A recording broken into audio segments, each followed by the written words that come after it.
Hello friends, welcome to my video.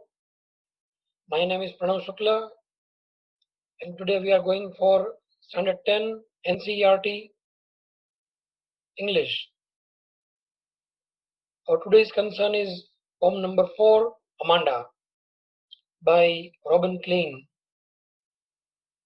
Friends, it's a very special poetry because you might like it very much because you may relate yourself with the poetry. So the poetry revolves around a girl, namely Amanda, and her mother,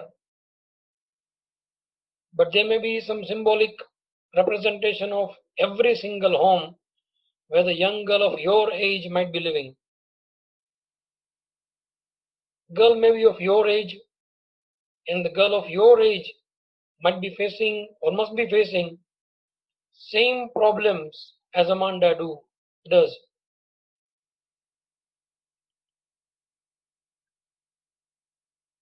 You might have understood what I mean to say. I suppose because I'm also the father of the girl of your age almost. So I can understand. I find the girl of your age is at constant arguments with mother. Mother is found nagging at the girl all the time regarding some very trivial day to day code of conducts. The girls of your age are growing, they are adolescents, they're entering their teenage, and a lot of hormonal changes brings them to go for a lot of whims and dreams of your kind. You're growing physically as well as your mind, your thinking is also passing under a lot of drastic changes, and that leads you towards living in your own world, and you might be forgetful of doing some simple day-to-day task. You might be found very lazy, might be found very much untidy because you are lost somewhere in your own world, and your mother finds it very much inconsiderate regarding you on, and she forcefully brings her to nag at you, scold at you, and that seems to be a continuous harassing from mother in the name of tidy your room, sit properly, eat this and that, do your homework, don't speak like that, do this and do that, and a lot of things are there. And she finds you at everything very much improper, and she wants some improvement into you. And when you don't bring, you become the victim of her anger and aggression, irritation, and you find her completely, constantly nagging at you. So you're very fed up of your mother at times. So this is the fault actually of the phase. Once you cross this phase, you'll be stable at your mind and your thinking, and you'll start understanding your parents. But if I speak on the side of parents, they already passed through this phase, so they know it very well. So the only thing is that they should show some understanding towards you. They should understand your whims and your dreams and your frolics at times, and try to handle you as carefully as possible. So it is a genuine advice to the parents that this is the real test of their parenting, especially the phase of adolescence. So be careful and try to handle you as delicately as possible. So, and one advice for you too, that try to be calm, composed, try to understand the thing, control your anger, your frustration, and be a little realistic so you'll not be suffering anymore. So this story actually by the poet, the story of every little girl of your age, here it is Amanda, was constantly pointed out by her mother for making mistakes. As a matter of fact, she doesn't find the mistakes as mistakes. She doesn't find them as the simple code of conduct they should be maintained, but they are code of conduct, they are etiquettes by the society which she lives in. And her mother finds her at fault in performing all the etiquettes. So they are constantly at row. I would like to describe you the entire story first so that you will understand it better. Story of the girl named Amanda. Her mother is found nagging at her for her mistakes. There are various stanzas. It's a very different kind of style of writing poetry. You'll see the sequence of stanzas where in the first stanza the mother would nag at the girl and girl would be found responding her, or maybe some comments are there in the brackets. There might be the dreams or the thinkings or the whims of the girl. So one stanza belongs to the mother and the other stanza, the next one is belong to that girl Amanda. So you'll see the sequence of this kind of stanzas. Initially, she's pointed out most probably by mother for biting her nails or for sitting not in the right posture. Mother also feels Amanda sits very awkwardly. That would spoil her posture. So, but here Amanda doesn't think like that. She feels that she would be a free girl, would be a beautiful mermaid drifting or moving very freely in the emerald ocean and would be enjoying a peaceful, free life. She doesn't want to be under the control of her mother all the time. So her dreams are driven by such kind of mentality. She finds herself or imagines herself as a mermaid who lives in a calm and relaxing life in a beautiful emerald, green ocean. Further, the mother is nagging her for not cleaning her room and shoes and also not doing her day-to-day stuff like homework. Here she imagines herself to be an orphan. Normally, children would be afraid to think even that they would go orphan. But here she wants to be orphan because she's fed up of parents, especially the mother. That is very paradoxical and is worth enough to be worried. So she wants to be an orphan, just being away from the parents. She says that she would enjoy her freedom by making the patterns on the sand of beach,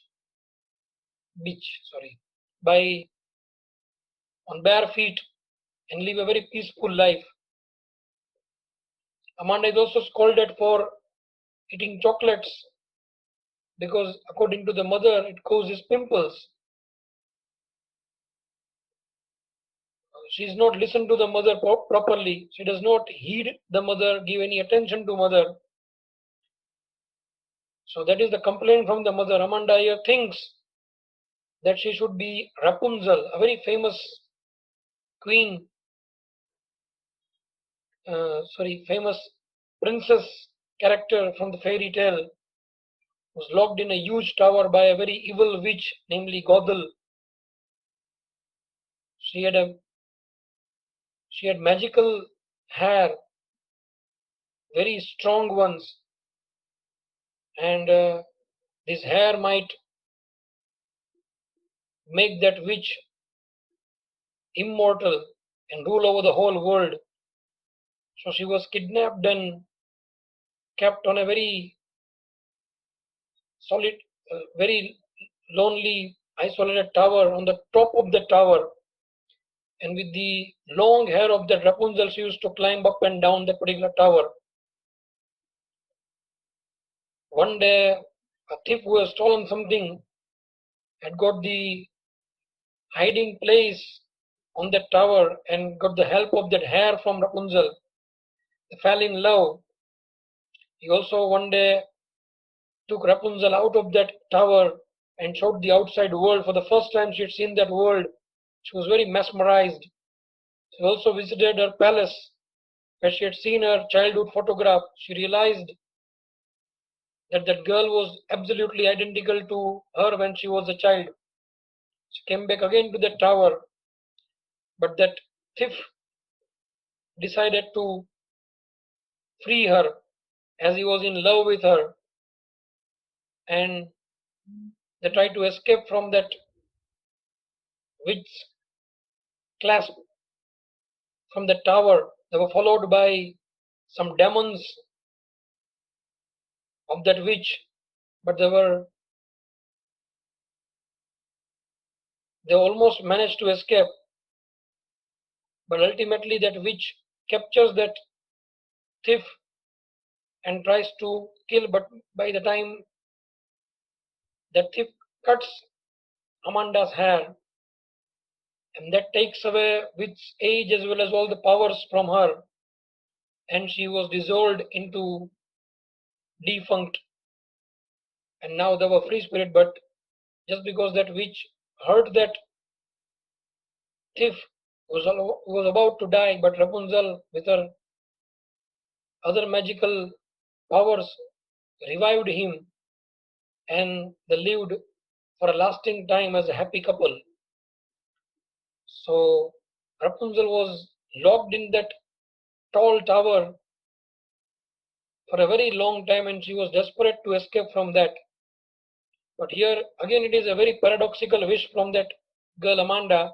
She wanted to be Rapunzel so that she could actually live alone and lonely and free, like Rapunzel on that tower, and can enjoy the peace and freedom living over there. So that is the wish from. Finally, the mother asked her to stop being moody, Risai Jaija, because she again thinks of the public, the society. She's not actually very much concerned and caring regarding Amanda, but she thinks of the social image of hers. She thinks if Amanda goes moody and gets very much irritated or angry, she would be blamed that she would be constantly nagging at Amanda, and that would not be so good for her social image. So she tells Amanda not to portray her bad in front of the people by being moody. So, and this time Amanda does not respond, because that shows that Amanda might be very sad and not even in the mood to respond her.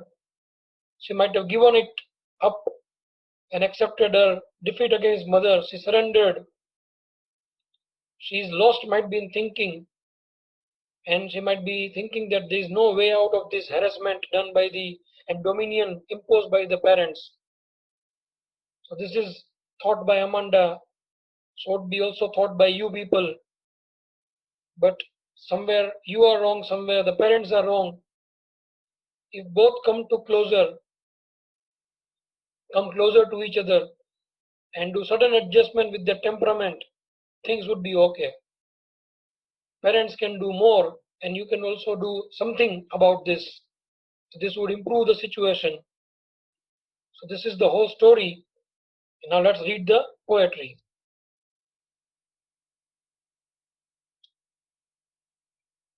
Here the poetic lines are given, here the difficult words are given, some pictures are given to make you more understand about the context.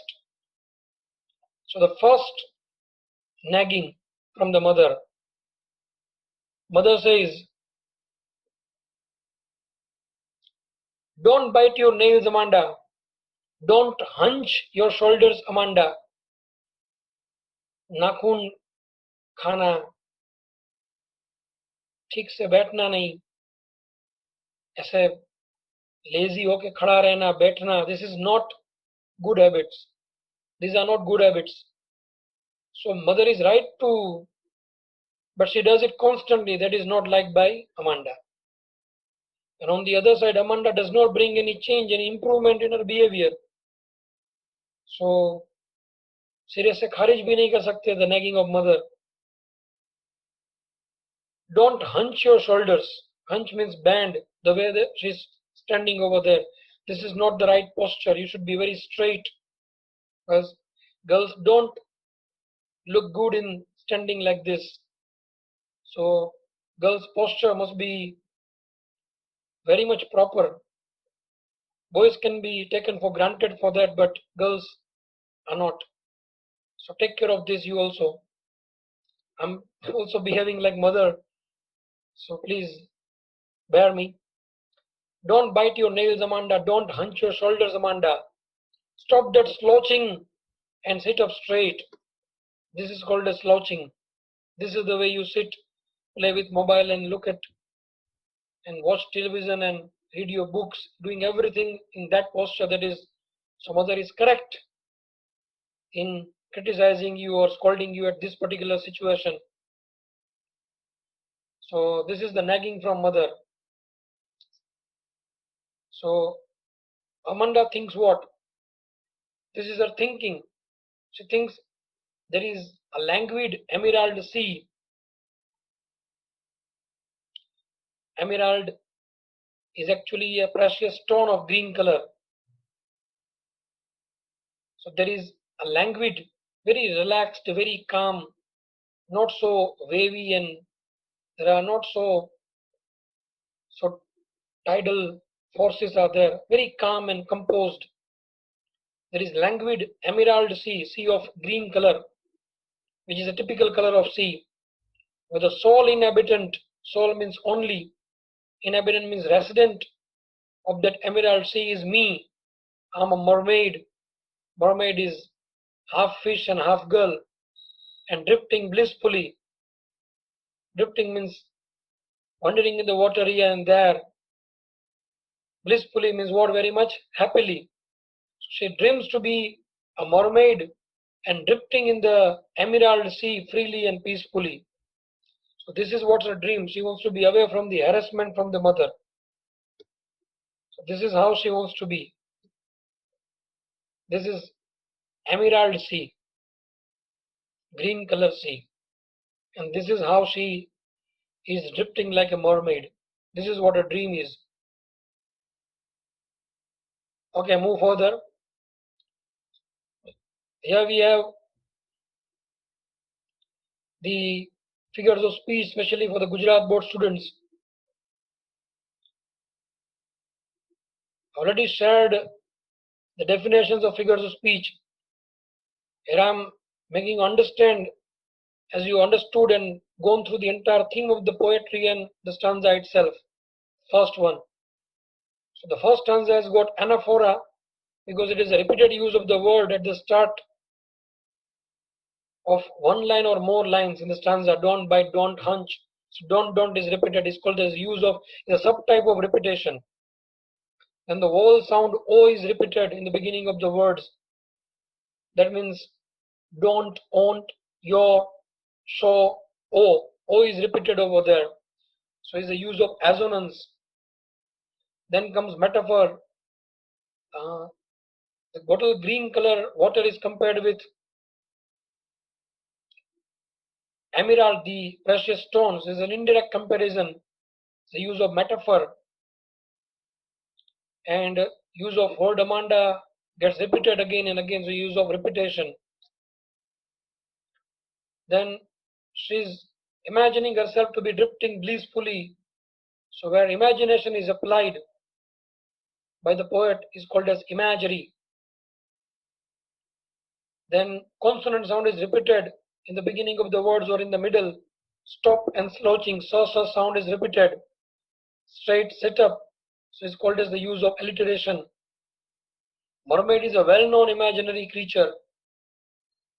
So where this imagination in the form of physical appearance is described, it is called as illusion. Is a kind of illusion or hallucination kind of situation. And the verses end with Amanda, straight, Amanda. If you give Amanda at the end, A, straight is B. Again, C is A. So it is A, then me is totally different. And blissful is me and blissfully. So this is EE, that is CC. So A, C would be the rhyming scheme, or CC, sorry. The mother further nags. Did you finish your homework, Amanda? Did you tidy your room? This is a constant complaint you might be seeing even in your home. And somewhere in the heart you find the mother is right, but you don't want to accept it. Sometimes mother is over concerned, so you find it very irritating. So you both are right at the place and both are wrong at the place. I thought I told you to clean your shoes, but you've not done it, Amanda. At that time, Amanda feels that she should not have parents. She should be orphan. So she should live actually peacefully and freely. She imagines, I'm an orphan roaming the street freely without any restrictions. Even she would like to go to the sea beach. I pattern soft dust with my hushed, very quiet, still, bare feet without chappals or any shoes. Or she finds silence is golden. Normally people don't like silence. She wants to be in constant company with other people. Silence gives them the feeling of being dead. But here silence is golden for Amanda because she is fed up of constant harassment and scolding of mother. And she finds freedom is sweet, that is obvious. So this is the dream of Amanda against the scolding or nagging of the mother. Again, anaphora, repeated use of the word in the beginning of the line. Did you finish? Did you tidy? Did you is repeated. Assonance is the constant repetition of the vowel sound. You, your, shoes. Apart from that, question is put over there. So this is interrogation. I repeated. So it's repetition. She's again is an imagery. She's imagining herself to be an orphan. I pattern soft dust with my hushed bare feet. Here the feet are called as hushed and bare. So adjectives are transferred from the original noun, that is Amanda or the beach, instead of feet. So transfer of adjective is called as transferred epithet. Transfer of adjective from original noun to a closely associated noun. Silence is compared with gold. Metaphor. Freedom is compared with a sweet. So it is again the use of indirect comparison, metaphor. Yes, sweet is the quality, stands for something liking. So it's change of name, metaphor. One word representing the other word is a change of name.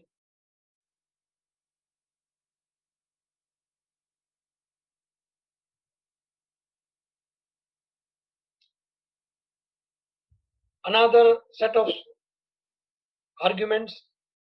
Don't eat that chocolate, Amanda. Remember your acne.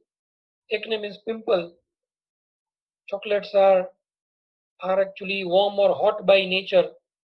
So it creates acidic reaction in the stomach and that leads you to acne. You should be very much careful in eating chocolates. Girls are normally mad about chocolates. Sometimes they're driven by style, sometimes they really like it by taste. So be careful. Will you please look at me when I'm speaking? It quite often happens. Mother is talking to you, nagging at you, scolding you, giving you some orders and instructions, and you're not giving any attention to the mother. That is quite common in all the homes. So she's very much frustrated and irritated at not being given the attention by Amanda. So at that time, Amanda thinks that she should be like Rapunzel. She should be living alone, away from the house, somewhere in a very lonely, isolated place. Like Rapunzel was kept in a tall tower right on the top and was cut off from the outside world. So very paradoxically, she wants to be a Rapunzel. I have not a care. Life in a tower is tranquil. Here she wants to say that I'm Rapunzel, I have not a care. Well, she doesn't want to be taken care by anyone. She wants to be living alone. She feels that life in a tower is tranquil and rare. Well, very calm, very quiet, very peaceful. But it is not in the fortune of everyone, in the fate of everyone. It is a very rare life, but a very lovable, sweet life. I'll certainly never let down my bright hair. Matlab, as the story goes of Rapunzel, I already narrated to you that she let down her hair to allow that witch and later that thief to come to the tower and take her away. So her hair was used for climbing up and down that particular tower, but she doesn't want to let anyone to be with her. She doesn't want to let her hair down to allow anyone to reach to her by climbing up the tower. So that shows that she wants to live a very free and peaceful life in that environment of tower-like environment. So this is what her wish. And finally, this is how she used to allow the thief and that witch climb up and down using what her hair. This is how she used to let her hair down. How long hair of Rapunzel was. Very magical one. So just try to recreate the scene. Again, allusion is an imaginary fairy tale character Rapunzel used over there. Again, the constant use of repetition of vowel sound at the beginning of the words. R sound, E sound, O sound repeated, assonance. Amanda word is repeated is the use of repetition. And here we have the A, F, A, G, G, G is the rhyming scheme. Rhyming scheme is something end of the verse and with the same rhyming sound. So that combination of sound is called as rhyming scheme. You might have understood that the verses end with Amanda, Amanda, that can be given A sound. Then comes U, that is different sound. That this is F, B is already given to somewhat else. So we're just going further in the ABCD. Again, Amanda comes, so it is A. And care, rare, and hair ending with the same kind of sound. So we're going further after F, that is G. So the whole rhyming scheme of this stanza is A, F, A, G, G, G. And the final nagging, mother is trying to be very careful about her social image. She actually warns Amanda not to behave in an odd, sulking manner, not to be always in a bad mood. Stop being bad at mood. Stop sulking. People would not take her, people would take her wrongly. She would be found nagging at Amanda all the time. It would spoil her social image. So she says what? Stop that sulking. Sulking means be in a very bad mood. Risai jau. Amanda, you are always so moody, Amanda. Complaining. Anyone would think that I nagged at you, harass you. Amanda, don't do this. So Amanda here does not respond. She goes silent because